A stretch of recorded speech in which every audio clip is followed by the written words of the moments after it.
এমনটা কখনোই সম্ভব নয় যে অস্ত যাওয়া সূর্যের উদয় ঘটবে না। অস্ত যাওয়া সূর্যের উদয় ঘটবে না এটা যেমন সম্ভব না, ঠিক তেমনি খারাপ সময় শেষ হবে না এটাও কখনো সম্ভব না। প্রত্যেকটা খারাপ সময়ের সমাপ্তি তো আছেই। হ্যাঁ, হয়তোবা কারোর ক্ষেত্রে সময় লাগে, একটু বেশি সময় লাগে, আর এই সময়টা লাগে বলেই তো ধৈর্যের কথাটা আসছে। যদি সময় না লাগতো তাহলে ধৈর্যের কথাটা উল্লেখ হতো না। তুমি এটা বিশ্বাস করো কি না জানি না, কিন্তু দ্রুত পাওয়া জিনিস দ্রুত হারিয়ে যায়। যে জিনিস পেতে যত বেশি সময় লাগে সেই জিনিস তত বেশি দীর্ঘস্থায়ী হয়। যদি তোমার জীবনে সুখ আসতে সময় লাগে তাহলে সেই সুখ অনেক বেশি দীর্ঘস্থায়ী হবে। বিশ্বাস করো, এই পৃথিবীর কোনো কিছুই পার্মানেন্ট না। এটা হতে পারে ভালো অথবা খারাপ। তাই হতাশ হও না, নিরাশ হও না, সৃষ্টিকর্তার ওপর থেকে বিশ্বাস হারিও না। আমাদের মধ্যে একটা ভ্রান্ত ধারণা আছে যে খারাপ সময় শুধু আমার জন্যই আসে।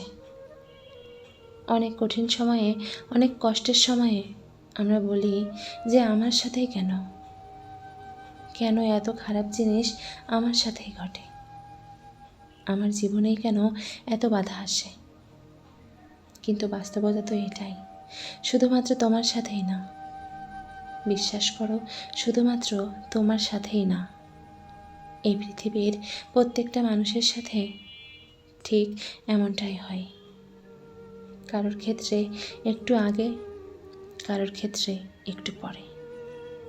এটাই তো জীবনের একটা অংশ।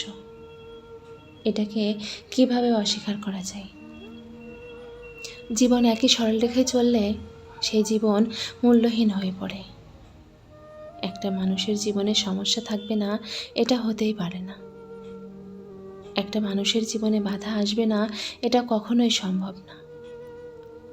আসলে সমস্যা ছাড়া জীবন হয়ই না, আর সমস্যা থাকলে সমাধানও থাকে। এই সমাধানটা সাধারণত তারাই খুঁজে পায় যাদের ধৈর্য ধরার মতো ক্ষমতা আছে। তাই তো তোমাকে বলি, একটু ধৈর্য ধরো, কারণ সময় পরিবর্তনশীল। একটু অপেক্ষা তো করো, একটু পজিটিভ চিন্তাধারা রাখো।